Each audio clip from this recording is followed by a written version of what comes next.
아니라 저는 진짜 100페이지 안 될 줄 알았어요. 진짜. 그래서 제가 이 책 쓰는 과정에 우리 독자들보다 더 당황했던 건 제가 경악을 했고, 이 책을 냈더니 이제 여러 사람이 조롱조롱 하는 말이, 이 책을 3일 만에 읽기니까 배우는 건 둘째치고 읽기는 읽자, 이 말을 제일 많이 제가 들었는데, 네. 제가 또 당황했고, 그러다 보니까 원래는 여기에 제 원래 구상은 워크북도 들어가고, 그래서 뭐 문장 연습도 하고 다 그 생각 했었거든요. 널 장소가 없더라고요. 만약 그랬으면 1000페이지가 됐을 거고, 1000페이지면 지금도 조롱당하는데 뭔 소리 들을지 몰라. 할 수 없이. 그래서 나중에 더 이제 추가적으로 계속 할 거고요. 하여튼 이제 저희 다시 한번 이제 이중점 쪽으로 들어가서 보겠습니다. 자, 이중점은 이것도 문제는 뭐냐? 마술학자들이 머리를 쥐어 짜냈지만 기호를 똑같은 걸 써버렸어요. 그러니까 경음점이랑 구분이 안 됩니다. 이렇게 됐고, 그래서 이중점이 이제 찍는데, 이중점은 뭐냐? 이름이 우리말로, 그리고 이것도 제가 아까 한 것처럼 영어 이름, 원래 정식 이름을 하면 다게쉬, 이거는 포르테라고 합니다. 포르테는 강하다는 거 알잖아요? 네. 그거예요.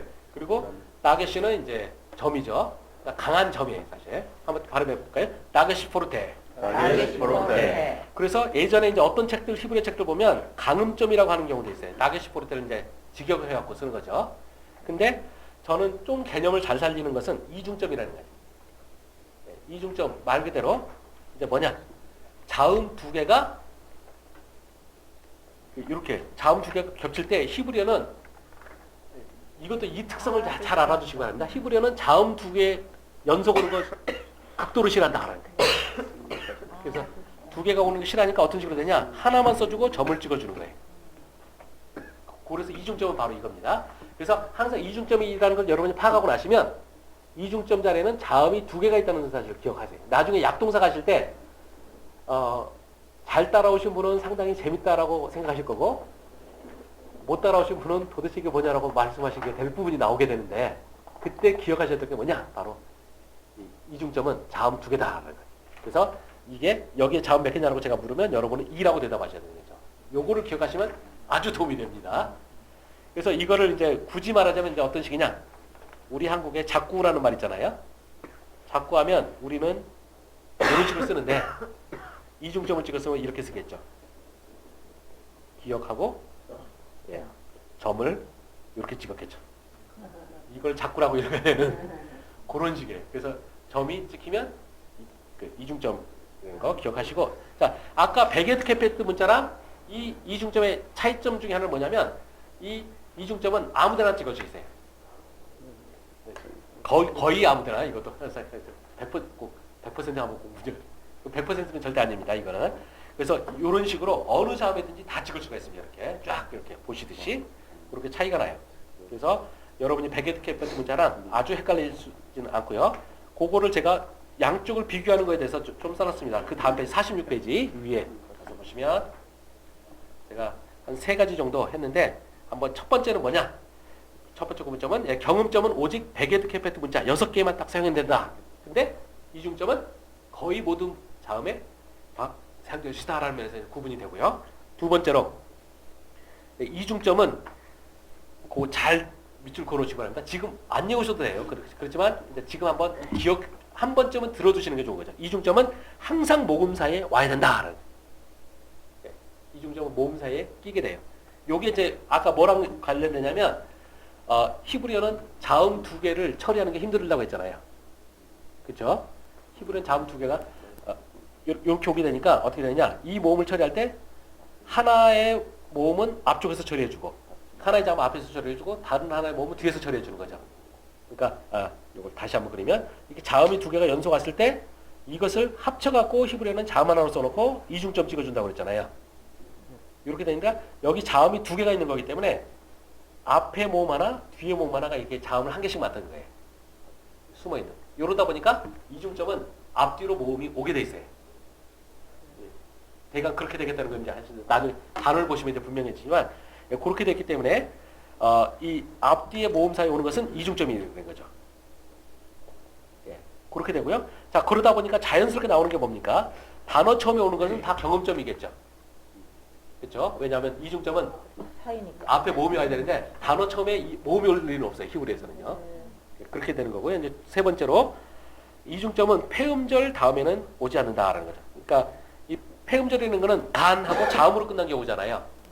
자음으로 끝난 다음에는 이중점이 올 수가 없죠. 왜냐하면 모음이 올 수가 없으니까요. 그렇게 되는 거고요. 그래서 다른 말로 하면 뭐냐면 폐음절 다음에 오면 그거는 경음점인 거죠. 네, 그렇게 됩니다. 그래서 그런 세 가지 정도 되고요. 그 네모칸 아래에 제가 이런 거 써놨습니다. 현 단계에서는 이중점이 중요하구나 하는 정도만 생각하시면 됩니다. 위의 내용을 이해 못해도 스트레스 받지 마세요. 사실 이해가 되는 사람이 더 이상한 거예요. 이렇게 써놨어요. 정말 제가 좋은 선생님. 근데 제가 보니까 오늘은 이해하신 분이 굉장히 많으신 것 같아요. 근데 하여튼 그렇게 하시면 되고, 그 다음에 네 번째로 별표를 또 막 하시기 바랍니다. 히브리어는 결국 후음이다라고 하실 수가 있어요. 히브리어는 후음을 터득하면 히브리어는 거의 끝난다라고 볼 수가 있습니다. 그럼 후음이 뭔지는 아까 다 아시잖아요. 제일 처음에 알렙 아인, 이응으로 표시할 수 있는 알렙 아인, 요것이 이제 후음이고요. 그 다음에 넘어가셔서 보시면 중간에 해 헤트 있잖아요. 한국어로 하면 히읗으로 표시할 수 있는 해 헤트, 이것들이 다 후음이에요. 후음이라는 건 제가 목구멍 소리라고 그랬잖아요. 그럼 알렙 아인 할 때 아 하면 열리잖아요. 그러니까 이응하면 열리죠. 그 해 할 때도 흐 하고 열리죠. 요런 생각을 그런 거고, 아까 레쉬도 그 다음에 마지막으로 유사후음이라고도 이제 하고 뭐 그러는 이제 바로 레쉬인데, 레쉬도 할 때 긁으려고 하면 목구멍을 긁으려면 열리죠. 이렇게 되잖아요. 그러니까 해보시면 마치 우리 그 가글이 날 때처럼 그렇게 되면 열리잖아요. 그래서 후음들은 바로 목구멍이 열려요. 열리다 보니까 뭔 문제가 생기느냐? 아까 다른 자음들은 발음하면 대체적으로 닫히잖아요. 받침으로 올 때.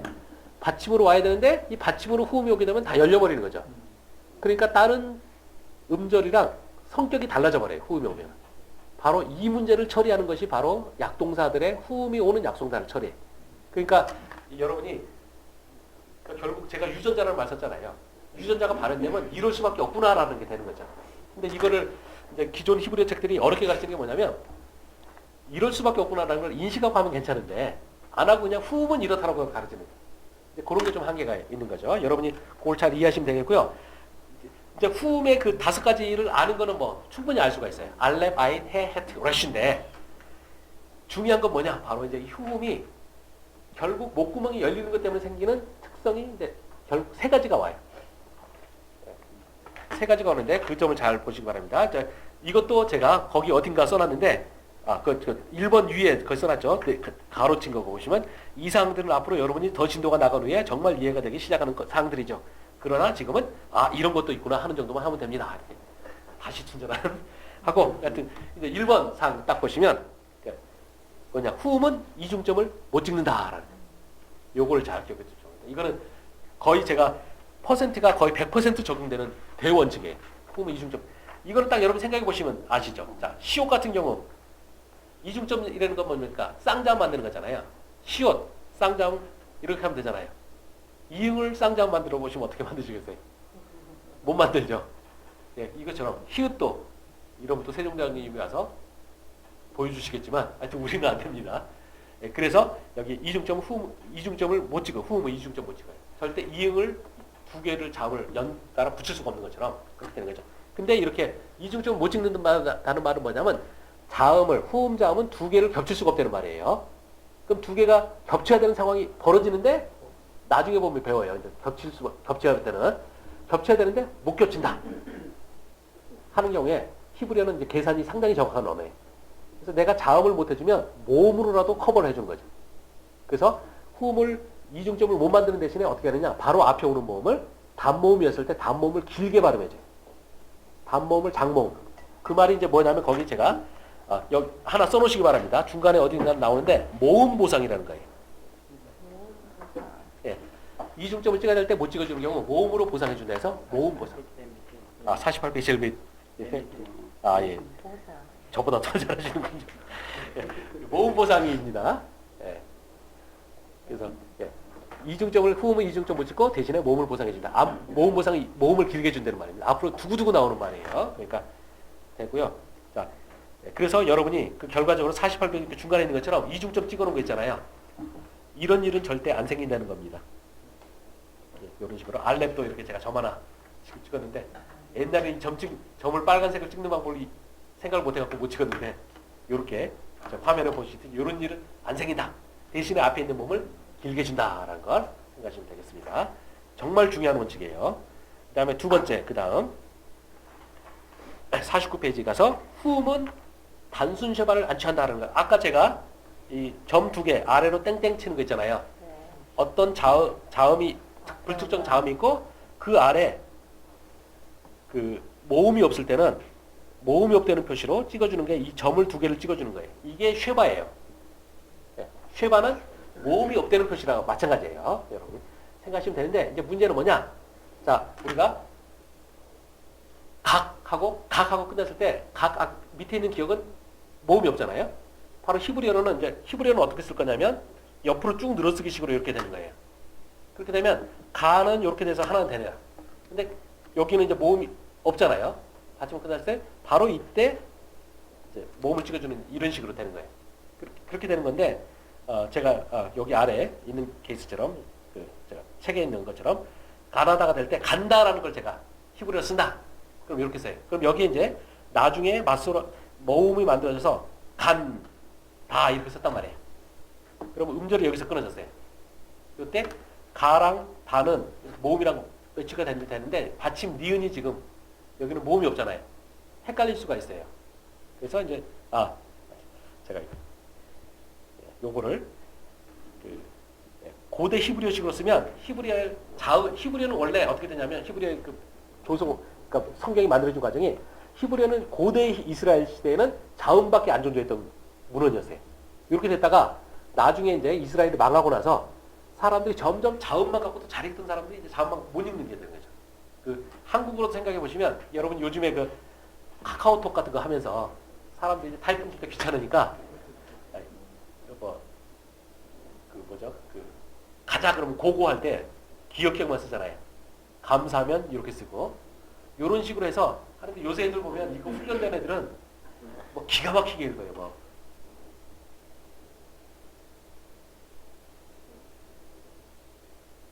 이런 식으로. 그러니까 어떤 여자애가 헤어질 때 이런 식으로 써서 보내. 그러면 이제 남자애가 못 읽어갖고 인터넷에 가끔 올라요. 이거 좀 읽어주세요. 그러면 이제 읽어본 내용이 뭐냐? 이놈아 잘 있어라. 뭐 이제 이런 식으로 되는 건데 이제 훈련된 애들은 잘 읽어요. 그래서 이제 고대 이스라엘에서도 이렇게 자음 문자만 썼을 때 읽었단 말이에요. 읽었는데 나라가 망해버렸어요. 그리고는 이제 마치 우리나라 지금 미국에서 사는 재미교포 2세들 한국어 못 읽듯이 자꾸 그런 상황이 생기는 거죠. 그래서 힘들어지니까 이제 나중에 그러니까 예루살렘이 멸망하고 한 1000년쯤 됐을 때 마소라학자들이라는 사람들이 만들어낸 모음기를 우리가 쓰고 있는 거예요. 이 사람들도 그 전에 몇백 년에 있었던 랍비들의 모든 노력을 집대성해서 하게 된 건데 이 사람들이 이제 성경에다가 모음을 찍었을 때 이제 문제는 뭐냐면 성경 자음 본문은 지극히 거룩한 본문이죠. 그래서 그거를 건드리면 안 돼. 그래서 우리가 세종대왕님이라면 간다 그러면 이런 식으로 딱 이쁘게 쓰면 되잖아요. 근데 이렇게 쓰면은 자음 본문 사이에 막 끼어들고 난리가 나는 거죠. 이거는 이스라엘 사람들의 정신세계로는 참남한 일이라 해서 안 되는 거죠. 그러니까 어떻게 됐냐? 할 수 없이 이 랍비들이 썼던 방식은 그 자음 본문의 위나 아래에 이런 식으로 찍어주는 식으로 썼어요. 그래서 간다를 이런 식으로 쓴 거죠. 그렇게 되면 우리가 여기 한 글자, 여기 한 글자 되는 거죠. 요게 이제 되는데 이렇게 쓰다 보면 어떻습니까? 자음, 모음이 있는 자음은 괜찮아요. 근데 모음이 없는 놈들 있잖아요. 모음이 없는 부분을 비워놓으면 어떻게 되겠습니까? 가끔 백회 쓰다가 잘못 쓰면 모음 하나가 쫙 밀려버리면은 뒤 다 망가지겠죠. 요러니까 이런 논리적 오류를 그러니까 이런 위험을 막기 위해서 표시해 준 게 바로 쉐바예요.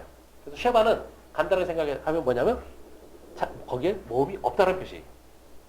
이 점을 이제 여러분 이해하시면 되겠고요. 그렇게 되는데 그래서 쉐바가 단어 중간에 올 때는 뭡니까? 이게 폐음절을 만드는 거죠. 그렇죠? 쉐바에서 딱 그래서 폐음절이 되는 거죠. 받침이라고 생각하면 그렇죠. 우리말의 받침이라고 생각하면 되는 거죠. 그렇게 이제 폐음절이 되고 이제 받침으로 되고 이제 이렇게 개념이 되는데 자 후음은 특별한 문제를 일으키는 거죠. 왜냐하면 간하고 딱 받치면은 되는데 강하면은 입이 닫혀야 되는데 열려 있어요. 폐음절인데 그래서 하다 보니까 어떻게 되냐? 간 하면 딱 닫히는 것처럼 이렇게 되는 것이 아니라 강 하면서 소리가 목구멍이 계속 열려 있으니까 소리가 새요. 소리가 새다 보니까 거기에 이거는 모음이라고 모음이 분명히 없어야 되는데 모음 비슷한 게 끼는 거죠. 마치 영어로 하면 우리가 발음 표기할 때 뭐 가하고 그 소리가 약하면은 이렇게 흘려 쓰는 거 있잖아요. 약간 이탈릭체로 발음 표기할 때 그런 식의 일이 자꾸 벌어지는 거죠. 그러다 보니까 어떻게 되느냐? 이것이 원래 없는데 그러니까 요렇게 그냥 단순하게 생긴 건 단순제바라고 그러는데 요렇게 안 되고 마치 모음이 낀 것처럼 다른 형태의 형태들을 가져요. 그게 그 다음 페이지 가서 보시면 이런 식으로 됩니다. 그래서 이 쉐바에 거기가 모음이 없는 곳인데 소리가 자꾸 새서 모음 같은 게 들린다. 그러니까 그런 걸 할 때 되는데 이 새는 소리가 어떻게 되느냐? 크게 세 가지 계열의 소리가 있어요. 아 소리, 에 소리, 오 소리. 세 가지가 있어요. 그래서 요거는 나중에 모음 기호에 대해서 다시 배우겠지만 이 쉐바에다가 살짝 새는 소리 같은 요소를 결합해 준 거죠. 그래서 아 소리 모양이 바로 아가 이렇게 모음 기호가 이렇게 생겼어요. 그다음에 에가 이렇게 생기고 오가 이렇게 되는데 쉐바에다가 이걸 붙여준 겁니다. 그래서 사람들이 히브리어 싫어하는 이유 중에 하나가 뭐냐면 쉐바 생긴 모양 때문에 싫어해요. 또 여러 가지. 일단 복잡해. 그렇죠. 예, 복잡해 보이잖아요. 점 2개도 짜증나는데 여기 5개까지 있잖아요.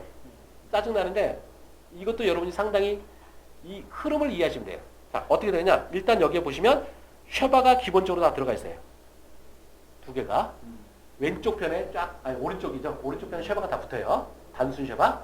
그리고 거기에 각 소리가 새는 소리, 약한 모음 소리가 끼는 게 뭐냐? 이게 아고, 요 3개가 에고, 요게 오인 거예요. 아까 T가 R이었나요? 아, 예, 그게 이제 마술학자들의 천재성의 한계예요. 예, 그거는 제가 아직 그러니까 들어가지 않은 그리고 다음 주에는 저 모음 배울 때는 예습을 여러분이 자음 열심히 한 거고 모음을 잘 읽어오시면은 도움이 더 크게 많이 될 것 같아요. 왜냐면 진도가 저희가 좀 더 시간을 아낄 수가 있으니까. 근데 이제 마술학자들이 정말 천재인데 아까 말한 대로 천재인데 불쌍하신 분들이에요. 왜 그러냐면 아까 여기서 한 것처럼 이분들이 모음을 붙이는데 결국 위나 아래에다 붙여야 되는 거죠. 위나 아래에다 붙이는데 한글의 아처럼 이런 식으로 붙일 수가 없어요. 왜냐하면 너무 방해가 되잖아요. 그러니까 이분들이 쓴 방법이 뭐냐? 티 안 나게 점 하나 찍고 2개 찍고 3개 찍고 위에 찍고 뭐 이런 식이에요. 이러다 보니까 한번 생각을 해보세요. 과연 전도사님이라고 그러셨죠? 전도사님은 과연 몇 개의 다른 모양의 기호를 만들어내시겠습니까? 이러다 보니까 불상사로 이분들이 어떻게 생각했어요? 저도 이제 마술학자한테 가서 물어보고 싶어요. 왜 이러셨어요? 라고. 근데 결과적으로 뭐냐? 요 표시가 장모음 아가 될 수도 있고 단모음 오로도 돼요. 그래서 제가 이제 이 부분이 액센트 법칙을 하지 않는 악자들 경우에는 읽어보면 이게 아소리인지 오소리인지 틀리게 읽는 분이 굉장히 많아요. 심지어는 우리가 권위 있는 세계적인 성경 프로그램들에도 이 2개 모음 표기 잘못해놓은 부직이 있어요. 심지어는 제가 갖고 있는 것 중에 제가 한 200만 원 들여서 산 성경 프로그램에 전부 다 틀렸어요. 오라고 발음해야 될 경우가. 그래서 제가 근데 그거를 작성했다고 책임자라고 하는 분이 그러니까 이스라엘 성경 히브리어 문법의 최고봉 중에 한 명이에요. 그래서 제가 문자를 보냈는데 답변을 해줘야 될 것 같은데 답변 안 하더라고요. 그래서 내가 이거 해외전을 나도 글을 써야지 이 사람들이 내 말을 들으려나 이제 그 생각하고 넘어갔는데 나중에 보니까 싹 꽂혀놨어요. 나한테 그 정도면 최소한 $1,000는 감사라도 해야 되는 거 아니에요? 그래갖고 제가 그런 케이스도 제가 본 적이 있는데 이거에 대해서 제가 이 부분이 제가 제일 이 책에서 자신 있는 부분인데 여러분이 딱 액센트 법칙 그러니까 다음 주 정도 배우겠죠? 딱 배우고 나시면 거의 100% 확률로 여러분이 아가 될지 오가 될지 이제 딱 찍을 수가 있어요. 하여튼 그래서 그거 해드리고 하지가 그때 기다리시고 아주 좋은 질문을 아주 많이 하고 계십니다. 그래서 이제 하여튼 그렇게 되는 거고요. 그러니까 여러분이 여기 두 번째 이거 점 5개 있는 경우도 잘 하셔야 돼요. 점 2개가 쉐바고요. 여기에 에소리 표시가 아래로 뒤집어진 피라미드 모양으로 딱 됩니다. 5개 귀찮다고 아무렇게나 찍으시면 안 돼요. 2개 찍고 역삼각형으로 딱 찍으셔야 돼요. 이렇게 되고 그 다음에 5도 이렇게 되는 겁니다. 이렇게 되고요. 그래서 우리 농담으로 옛날에 뭐라고 그러냐면 히브리어를 하려면 복사기 좋은 거 써야 된다고. 왜냐하면 복사기 잉크가 안 좋은 거 쓰면 기름이 잉크 잘못 튀면 갑자기 소리가 달라질 수가 있어요. 그리고 또 제가 이제 예전에 젊은 시절에 이제 히브리어 처음 배웠을 때 나이 드신 분들이 히브리어 배우기 힘들다고 노안 때문에 힘들다고 했는데 전 솔직히 거짓말이라고 생각했어요. 근데 저도 이제 노안이 왔잖아요. 노안이 오고 나니까 그분들에 대한 무한한 제가 죄송한 마음을 지금 히브리어 가르칠 때마다 반성하고 있어요. 왜냐하면 저도 제가 이거 누진 다초점 랜드 하기 전에 정말 힘들었어요. 점점 힘들더라고요. 그래서 제가 그것 때문에 히브리어를 더 열심히 공부해놔야겠다. 혹시라도 더 힘들어지기 전에 그 생각을 했습니다. 하여튼 그게 되는데 자 후음은 또 두 번째 49페이지라서 다시 돌아가서 보시면 후음은 단순 쉐바를 취하지 않는다라는 거. 왜 단순 쉐바를 안 취하느냐? 목구멍이 열리기 때문에 목구멍이 열리니까 뭔가 하여튼 원래는 없는 모음이 끼게 돼 있어요. 바로 그 사실입니다. 그래서 그 아까 50페이지로 가시면 거기는 뭡니까? 단순 쉐바랑 다른 모음이 합성되어 있잖아요. 그래서 이름을 뭐라고 하냐? 합성 쉐바라고 합니다. 한번 따라해 보시죠. 합성 쉐바. 예, 그렇게 되는 거고요. 그 다음 페이지 가서 51페이지 가서 보시면 이제 거기 제가 해놨죠. 일반 자음은 이렇게 단순 쉐바를 찍어주고 후음 자음은 합성 쉐바 모양으로 그렇게 복잡해지죠. 복잡해지게 되고 그 다음에 마지막으로 러쉬. 후음이랑 일반 자음 사이에 껴있는 러쉬는 이랬다 저랬다 해요.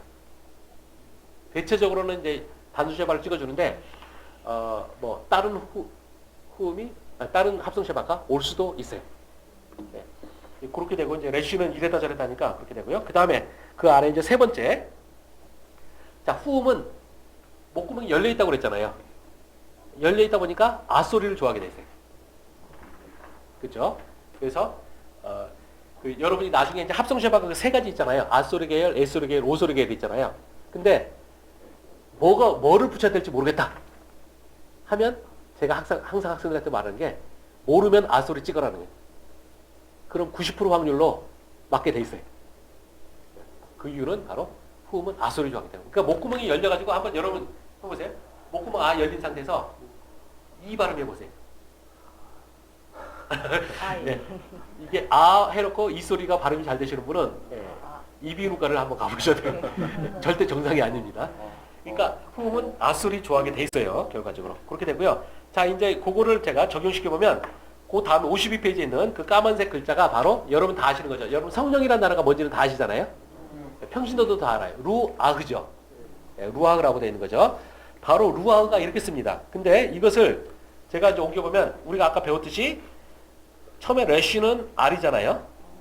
그리고 끝에 헤트는 H에 이거잖아요.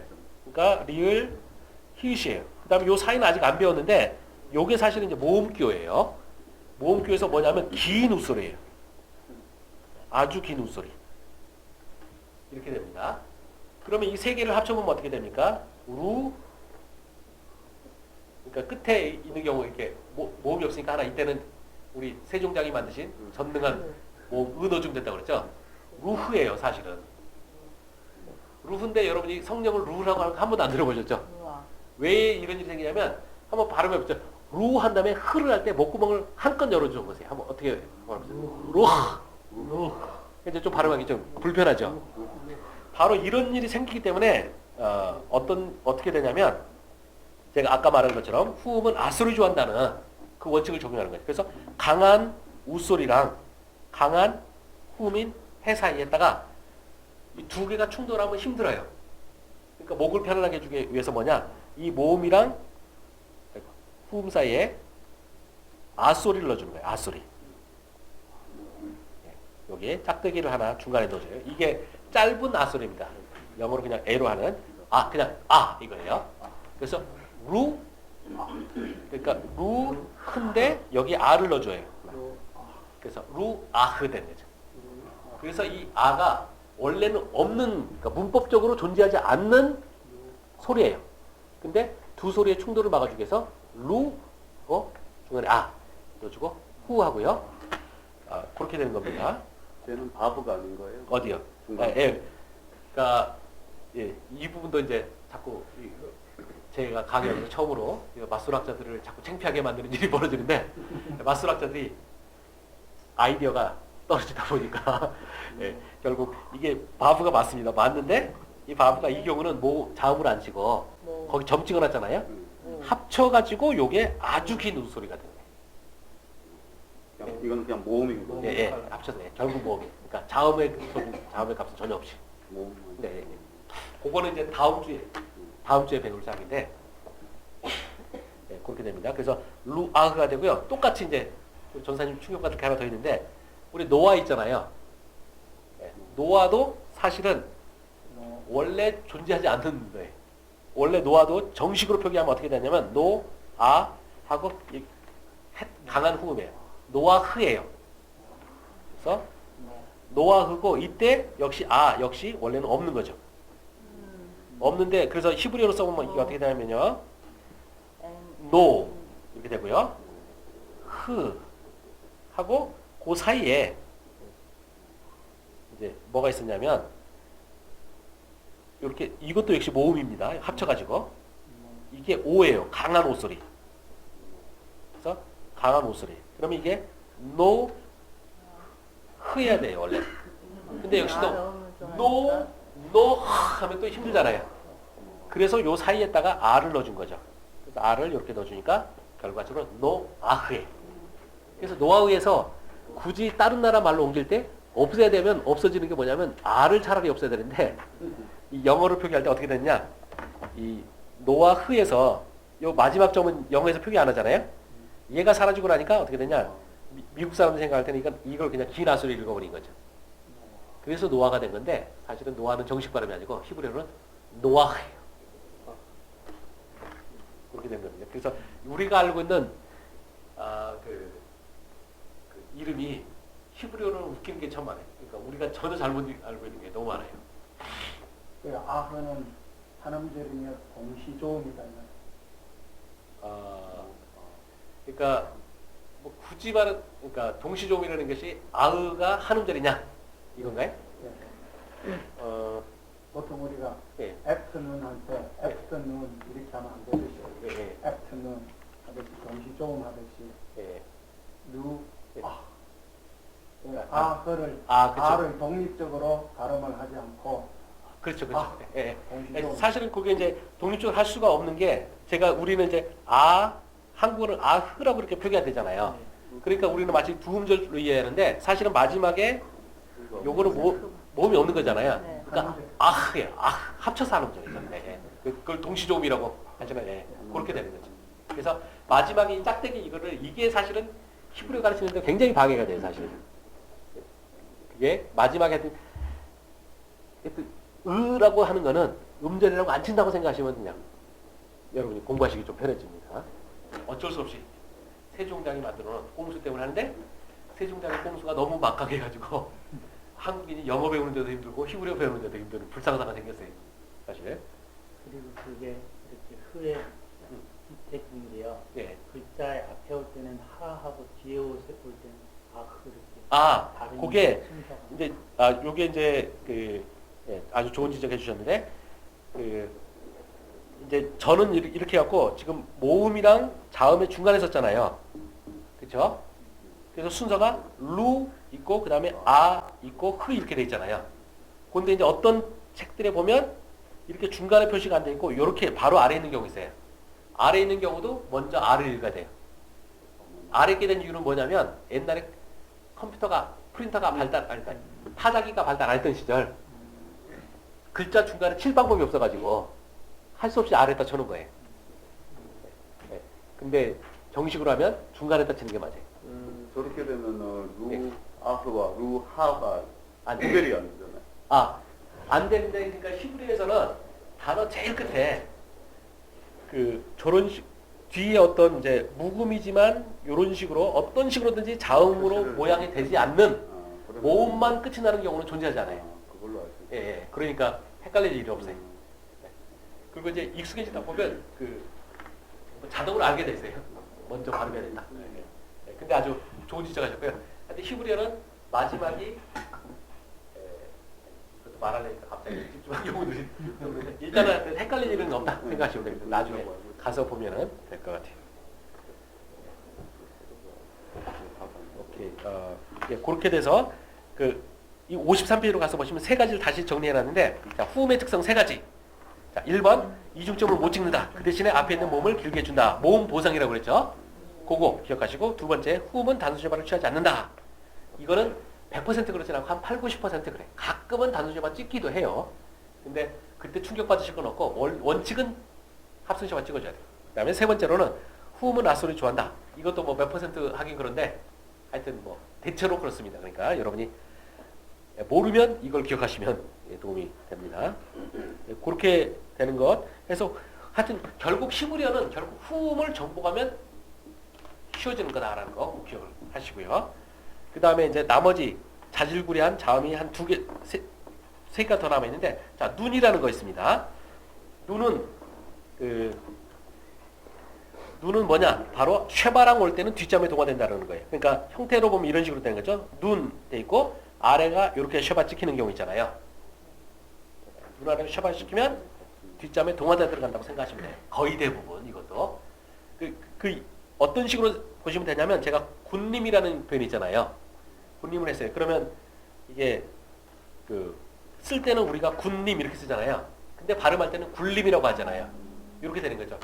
이게 재밌는 일화가 있는데, 우리나라 현대 한국어 기초를 잡아준 최윤배 선생이 이승만 정권 시절에 했는데, 이승만이 이제 아주 좀 뼛속까지 사실 영국시켰잖아요. 그래서 이승만 대통령이 와가지고 한글을 하려니까 맞춤법 때문에 짜증나 죽겠는 거예요. 특히 받침. 그 최윤배 선생을 불러가지고, 야, 너 이러지 말고 소리 나는 대로 그냥 다시 표기하게 해라. 이랬어요. 근데 최윤배 선생이 엄청 고집을 피웠다는 거죠. 한글은 그러면은 무너진다. 그래서 억지를 부려가지고 했더니 최윤배 선생을 내보내놓고 이승만 대통령이 그랬다고 그래요. 그 당시 이승만 대통령이 거의 황제 취급받았잖아요. 그러니까 자기가 말해서 안 듣는 사람이 없는데 말 안 듣는 거의 유일한 사람이에요. 그래서 보내놓고는 저 자식 고집 세네 이랬다는 소리가 있어요. 근데 그렇게 고집이 셌기 때문에 우리가 지금 한자나 이런 파생어가 헷갈리지 않고 할 수 있게 된 거예요. 그렇게 되는데 히브리어는 어떻느냐? 이승만 대통령이 이스라엘 사람이었으면 아무 고민이 없었어요. 히브리어에서는 원래 원칙이었던, 그러니까 원래 원형이었던 건 아무 상관없고 소리 나는 대로 써버리는 거죠. 그래서 굴림이 되면 자연스럽게 굴림으로 가는 거예요. 제가 요거 할 때 꼭 기억나는 게, 예전에 성결대학교 한번 이제 히브리어를 가르치고 하는데, 거기는 학교 가기 전에 골목을 막 가야 돼요. 가다 보니까 이제 어떤 사람이 우리 집 앞에 쓰레기 갖다 놓으면 죽는다 딱 써놨는데 이렇게 써놨어요.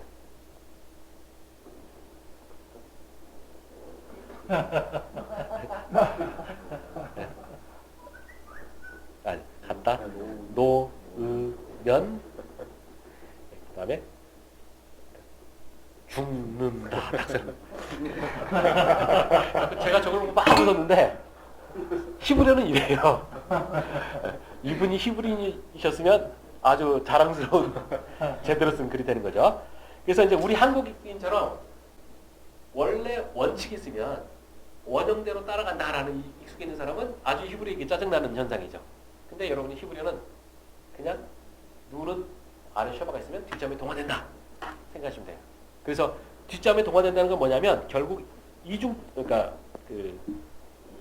다음 페이지 보시면 이제 이런 식으로 되는 건데, 지금은 여러분이 아실 필요는 없지만 이게 히브리어로 나탄이라는 주다라는 동사입니다. 주다라는 동사에 내가 줄 것이다라고 하면 요거 제가 발음표를 써보면 이런 식으로 됩니다. 인텐이라고 읽어요. 한번 읽어보겠습니다. 인텐. 그래갖고 이렇게 이음절로 이렇게 됩니다. 그럼 여기 눈 아래 쉐바가 왔잖아요. 쉐바가 오면 무조건 뒷자음에 무슨 자음이 오든지 그 자음에 동화된다고 그랬어요. 그러니까 눈이 바로 뒷자음에 오는 타부에 맞춰서 이렇게 변해요. 근데 타부로 되면 어떻게 되느냐? 히브리어는 똑같은 자음 두 번 연속 오는 거 안 참아준다고 그랬죠? 네. 이중점으로 이렇게 들어가는 거예요. 그래서 결과적으로 어떻게 되냐? 인텐이 아니라 it텐이 되는 거죠. 네. 바로 1인 1이 버리는 게. 그게 이제 눈의 특성이에요. 그래서 하여튼 눈은 아래 쉐바가 오면 결과적으로는 이중점으로 들어간다. 그 사실을 기억하시면 돼요. 무슨 자음이 오든지 그렇게 가요. 그걸 기억해 주시면 되는 거죠. 네, 그리고 이제 그런 일이 있고, 이 눈이 그럼 눈이 아래 쉐바가 오면 뒷점에 동화된다고 그러는데 가끔 가다가 단어 처음에 이제 올 때가 있어요. 아까 눈이라는 단어에 명령이 되면 느텐 줘라 이렇게 되는데 이렇게 되면 아예 이런 경우는 자 해서 이것도 이중점으로 들어간다고 쳐보세요. 자 이중점으로 들어가면 제가 아까 여러분 이중점의 원칙 가르쳐 드렸던 거에 문제가 생기죠. 이중점은 모음 사이에 들어온다고 그랬죠. 단어 처음에 올 때는 그러니까 못 온다고 그랬어요. 아까 거기 보시면 그러니까 어떻게 되느냐 이게 이중점을 없애버려야 되잖아요. 없애버리면 결과적으로 어떻게 되냐 이게 사라져버린 것 같은 현상이 벌어진 거죠. 요 현상. 그러니까 이중점으로 들어가고 단어 처음에 올 때는 이런 이유로 해서 아예 사라져버리는 경우는 생긴다 이렇게 하시면 돼요. 가끔은 늘을 써주는 경우도 있는데 그냥 요럴 수 있구나 여기에 대한 논리적 이해를 하고 계시면 됩니다. 그래서 결과적으로 나탄이라는 동사에 주다라는 동사의 명령형은 텐이에요. 그냥 텐. 상당히 재밌죠 이거.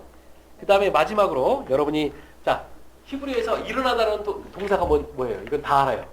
달리다. 그렇죠. 달리다 쿰이잖아요. 거기 그게 원래 쿰이에요. 쿰. 그래서 달리다 쿰. 해서 달리다는 소녀야라는 말이고요. 쿰이 일어나라예요.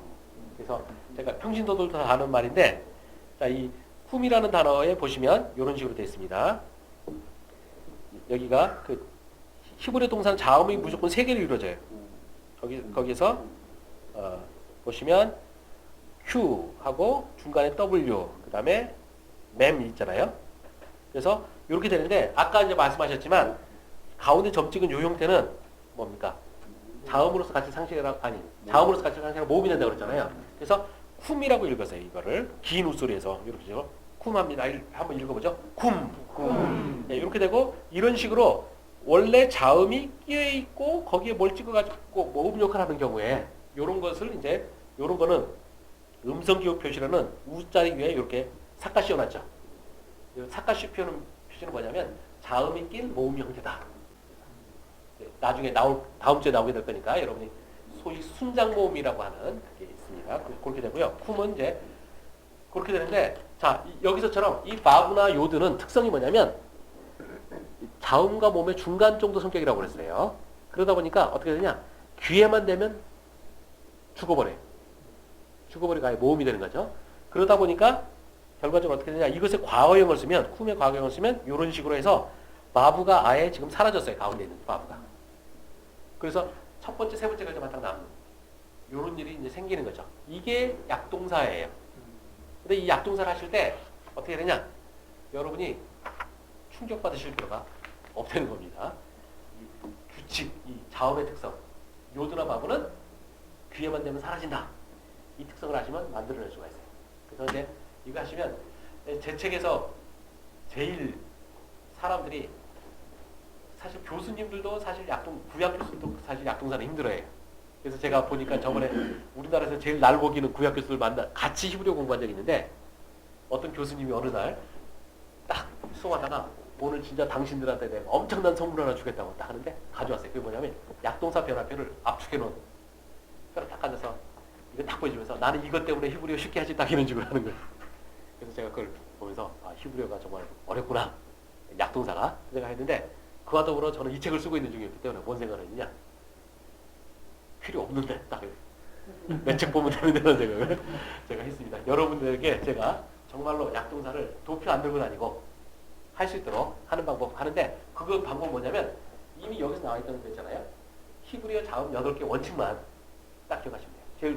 제일 처음에 훔은 이중점 못 찍고 그 다음에 두 번째 합성 쉐바 단수 쉐바 안 취하고 그 다음에 아소리조하고 눈은 뒷점에 동화된다. 그러니까 쉐바 오면 그 다음에 요드 바브는 심심하면 사라진다. 요거 딱 하시면 됩니다. 그게 이제 그 다음 페이지 넘어가시면 그 제가 57페이지에 사고 치는 자음 8개입니다.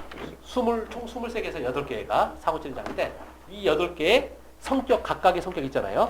그걸 배우시면 여러분이 히브리어를 마무리 지을 수 있는 준비는 거의 된 거나 마찬가지. 그래서 거기까지가 돼 있고 이제 우리가 다음 주에 5분쯤 남았는데 제가 다음 주에 여러분 예습을 하기 위해서 제가 미리 모음 간단하게만 제가 좀 해드리면요. 넘어가서 보시면 자, 히브리어는 영어에서 모음이 몇 개입니까? 알파벳 중에서 5개잖아요. I, A, O잖아요. 히브리에서도 모음은 일단 5개 계열 소리가 있어요. 아, 에이, 오. 그렇게 됩니다. 그래서 여기 그 59페이지 가서 보시면 자, 모음이 없다는 표시로 쉐바가 있잖아요. 쉐바가 있고 그 아래 보시면 제일 왼쪽 편에 보면 아, 에, 이, 오, 우이죠. 히브리어는 이렇게 자음이 5개예요, 결국. 5개인데 거기에 뭐가 있느냐? 이제 그 제일 위쪽 열 빨간색 보시면 장모음, 단모음, 반모음 몇 가지 일단 여러분이 끊어서 생각을 하세요. 그렇게 되면 아소리인데 이 아소리가 긴 소리, 그다음에 그 짧은 소리, 그다음에 합성쉐바. 반모음이라는 거는 바로 합성쉐바예요. 아까 배웠던. 그래서 장모음, 단모음, 반모음 이렇게 되는 겁니다. 그래서 거기 돼 있고요. 그 다음 페이지에 그 다음 61페이지에 한번 가서 보시면은 이런 식으로 됐습니다. 여러분이 이제 그 아까 그 보셔도 그 도표 보시면 예, 딱 여기 한번 화면에 보시면 딱 보시기에 아가 만만치 않죠. 점이 막 달달달달달 찍어갖고 그런데 제가 마술 학자들이 제가 천재라는 말을 했잖아요. 이분들이 만드는데 나름 논리적으로 노력 많이 하셨어요. 그래서 자, 어떻게 되느냐? 단모음을 일단 기본적으로는 기준으로 생각하시고요. 여기에서 넣었다 뺐다 하면서 같은 소리가 거의 표기가 돼요. 특히 앞쪽의 3개는. 자, 이게 짝대기가 아소리예요. 네, 그래서 이게 짧은 아예요. 그러니까 아소리 표기할 때는 여기서처럼 이런 식으로 아무 표시 없는 영어에 아 해주시면 돼요. 이렇게 되고 긴 소리는 어떻게 되냐? 히브리에서는 긴 소리는 그 짝대기에다가 아래 꼬리 달아준 거죠. 꼬리 달아줘서 아소리가 되고 그 일반 장모음은 이렇게 위에 파이픈 그어주는 거죠. 그렇게 되면 그거는 그 자체가 장모음 표시예요. 그래서 장모음, 단모음 있고 그 다음에 합성쉐바에도 원래는 모음이 없는데 하여튼 소리가 묻어난다고 그랬잖아요. 그때 그건 어떻게 되냐? 여기 보시면 단모음 아가 있고요. 여기 원래는 모음이 없어야 된다는 표시인 쉐바가 붙어 있죠. 그래서 쉐바랑 아가 돼 있어요. 그러니까 여러분이 이제 보시면은 아 소리는 전부 짝대기에서 가는 거예요. 할만하시죠? 그렇게 되고 그 다음에 애 소리. 예, 애 소리는 그 몇 페이지인가? 64페이지 이제 가서 보시면 자 68 제가 모음을 그러니까 단모음을 중심으로 해서 넣다 뺐다 하면 된다고 그랬잖아요. 예. 애 소리 단모음 보시면 이렇게 점 3개짜리가 예, 애 소리예요. 애 소리에서 그걸 이제 얘는 단모음을 이렇게 표시해 주면 되고 장모음은 점 하나 빼준 거죠. 아래는 점 빼주면 점 2개 남잖아요. 이렇게 되고 그것을 위에 길다는 장모음 표시로 이렇게 짝대기 해주시면 되고 합성쉐바는 먼저 단순쉐바에 단모음에 표시 찍어준 거죠. 그러니까 5개지만 이렇게 되고 이 모양 잘 찍어주셔야 돼요. 그냥 적당히 찍으시면 안 됩니다. 예, 그렇게 돼서 되고 그 다음에 이 소리는 어떻게 되냐? 예, 그냥 이 소리는 단모음밖에 없어요. 다행히도 예, 그렇게 됩니다. 그런데 그러면 이제 무슨 일이 벌어지냐면 이거를 이해하실 때 히브리어가 5개의 모음이 있지만 아에이오가 있지만 이거를 다시 압축을 하면 3개로 다시 나눌 수가 있어요. 이게 굉장히 중요합니다. 모음 삼각도라고 불러요. 그 뭐냐면 아 혼자 놀고요. 에랑 이는 동일계열 소리죠. 여러분 영어에서도 그 발음해 보면 미국 사람이 발음하는 거 보면 사실 에랑 이 한국어식으로 구분하기 쉽잖아요. 그렇죠? 그다음에 또 당연히 오랑 우가 친척이에요. 그래서 아 따로 놀고 A 같이 놀고 오구 같이 놀죠. 그래서 이거를 3개로 해서 세 영역으로 나눌 수가 있고요. 이거를 제 책에서 이제 뭐라고 써느냐 모음 삼각도라고 불러요. 그래서 5개 모음이 3가지로 이렇게 압축될 수 있다. 이것도 이제 히브리어를 푸는 굉장히 중요한 열쇠입니다. 그래서 이걸 꼭 기억해 주세요. 나중에 이걸 잘 기억하셔야지만 이제 되고요. 그래서 여기에 따르면 어떻게 되냐면 아까 봤을 때 N은 장모음, 단모음, 뭐 그다음 반모음 있었잖아요. 근데 E는 딱 단모음밖에 없어요. 이렇게 되는 거죠. 그러니까 외우기 쉬운데 예, 어떻게 됩니까? 그리고 A랑 E가 벌써 좀 닮았지 않습니까? 점 찍는 걸로 쭉 가잖아요. 아래쪽에 이렇게 가서 예, 가고요. 그 다음에 이제 O가 가면 이제 O부터는 좀 이제 흐트러져요.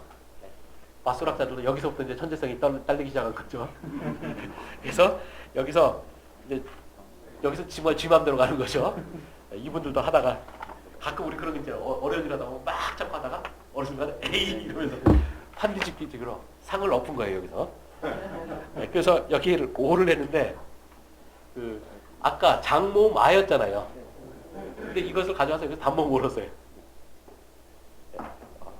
저는 이런 이 책을 쓰면서 저는 이 마술학자들과 고대 이스라엘 사람들의 심리 깊은 데까지 제가 들어가서 어떤 고급 히브리 책에도 안 나오는 거 끌어내려고 참 애를 많이 썼어요. 안 되는 부분은. 근데 이런 부분은 정말 눈물이 앞을 가리는 거죠. 얼마나 고생이 많으셨을까 생각합니다. 여러분들 이게 느껴지시면 히브리에 잘하시게 되는 거고요. 하여튼 단모모를 이렇게 했고 장모모는 위쪽 찍으세요. 아까는 아래에서 다 놀았잖아요. 이제는 위로 가는 거죠. 아래에서는 더 이상 할 게 없는 거죠.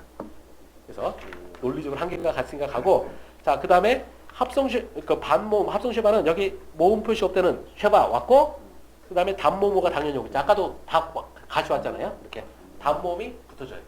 그렇게 돼서 오가 되는 겁니다. 그러니까 여러분이 논리적으로 충분히 따라오실 수가 있죠. 그 다음에 우는 아까 저희들이 봤듯이 우는 하나밖에 없어요. 그러니까 아까 모음 삼각형에서 아하고 에는 세 가지 다 있고 이는 단모음밖에 없었잖아요. 여기서 모음 삼각형 이쪽 나머지 쪽에서도 오는 세 가지 다 있죠. 우는 하나밖에 없어요. 단모음밖에. 네, 이렇게 되는 거죠. 이렇게 됐고, 그러면 이제 여러분이 궁금하실 수 있는 게 그거잖아요. 그럼 우를 장모음하고 싶으면 어떻게 되느냐? 할 때 장모음이 없잖아요. 장모음이 없으니까 어떻게 하느냐? 나중에 이제 장모음으로 가야 되는 순간이 생겨요. 그러면 그 자기가 없을 때는 어떻게 되냐? 바로 이 모음 삼각형가 중요한 거죠. 우는 장모음화 시키고 싶으면 오로 가요. 그러니까 왜냐하면 우에서는 갈 데가 없잖아요. 그리고 이도 마찬가지입니다. 이도 장모음화 시키면 자기는 갈 데가 없으니까 에로 가요. 발음을 그렇게 한다고요? 아니 실제로 기호 자체가 달라져요. 그러니까 어떤 거냐면 아까 이제 제가 말했던 것처럼 다바르라는 단어 있잖아요. 다바르가 아니라 바라크라는 단어, 축복하다라는 단어가 이렇게 씁니다.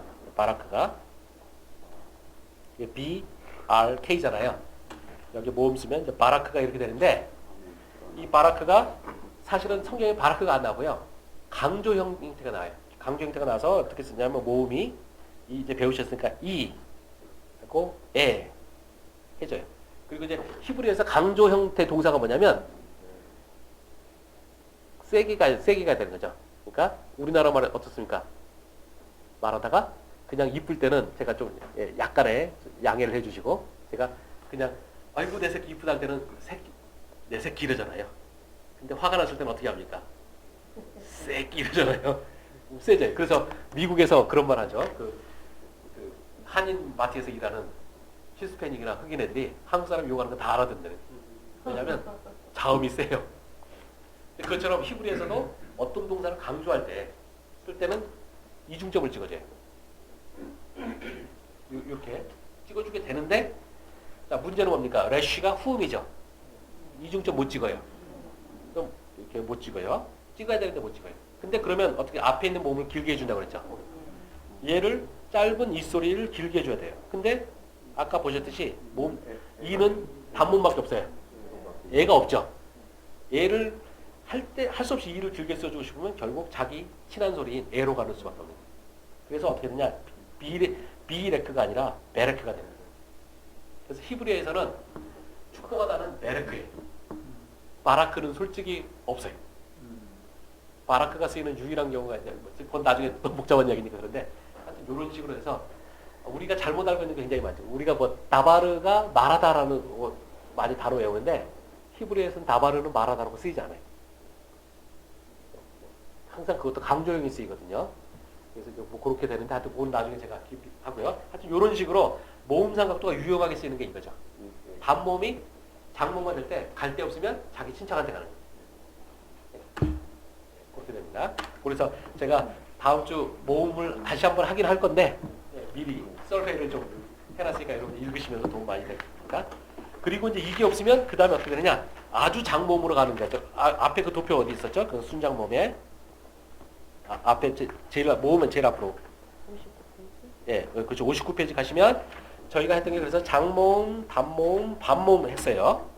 그러고 나서 뭐가 있느냐? 제가 여기가 제가 정오표 드린 거에 거기 고쳐줘야 되는데 순장모음이라고 되는데 그 아래를 자음장모음이라고 좀 써놓으세요. 가로 안에. 자음장모음, 순장모음이 자음장모음 그 아래 가로 안에. 몇 페이지요? 59페이지요. 59페이지 도표에 순장모음이라고 있잖아요. 59페이지 도표. 거기 순장모음이라는 건 아래 가로 쳐놓고 또 순장모음으로 써 있잖아요. 네. 순장 그 가로 안에 있는 걸 순을 자음으로. 그래서 자음장모음은 뭐냐면 자음이 끼어서 합쳐갖고 그게 모음으로 치는 거예요. 그래서 거기 보시면 다 제가 빨간색으로 보면 자음이 다 껴있죠. 요게 이제 아주 긴 형태의 모음이에요. 그러니까 제일 길게 하고 표시는 어떻게 되냐면 각 모음 안에 이런 식으로 써놓고요. 써놓고 여기 위에 삿갓을 씌워줘요. 바로 기호 표시할 때. 네, 삿갓을 씌우면 그것이 바로 자음이 낀 장모음이다. 그래서 아까 이거 네네네. 그거 네, 거기. 그렇죠. 루아우도 그렇게 된 거죠. 이렇게 되는 거고요. 저게 생기게 된 계기는 제가 다음 주에 설명을 하는데 읽어오시고 하시면은 좀 빨리 넘어갈 수 있을 겁니다. 그래서 자 이제 숙제는 다음 주에 자음 하시고 가능하면 모음까지 붙여서도 읽으실 수 있는 형태로 하셨으면 좋겠고요. 그 다음에 책의 제일 411페이지인가 한번 넘어가서 보시면 합니다. 펴보세요. 400. 제 기억에 411페이지인데 410페이지예요. 410페이지에서부터 가시면 뭐냐면 히브리어 단어 읽기 연습이 있잖아요. 거기에 제가 오타도 살짝씩 읽을 수가 있지만 제가 거기서부터 총 112번까지 가서 구약 성경에서 빈도수가 제일 많이 나오는 단어를 쭉 해놓은 겁니다. 거기 하시면서 여러분이 자음, 모음, 읽기 훈련을 해오시면 굉장히 다음 주에 공부하기 쉬울 거예요. 그리고 이 단어는 여러분이 빈도수 제일 많이 나오는 단어이기 때문에 이 단어를 알아두시면 히브리어 성경 읽기 굉장히 편해지시는 거죠. 그리고 이제 참고적으로만 말씀드리면 제가 이거를 좀 더 개발을 해가지고 여러분이 약동사 변화는 제가 다 설명해 드릴 건데 변화 이해는 이해고 써먹는 건 써먹는 거잖아요. 써먹을 때 직독직해식으로 할 수 있도록 단어장을 새로 좀 만들고 있어요. 그거는 이제 보강할 건데 그 전 단계로 한 거니까 여러분이 잘 활용을 하시면 크게 도움이 되실 거라고 생각합니다. 예, 오늘은 이쯤에서 마치도록 하겠습니다. 네, 수고 많으셨습니다. 감사합니다.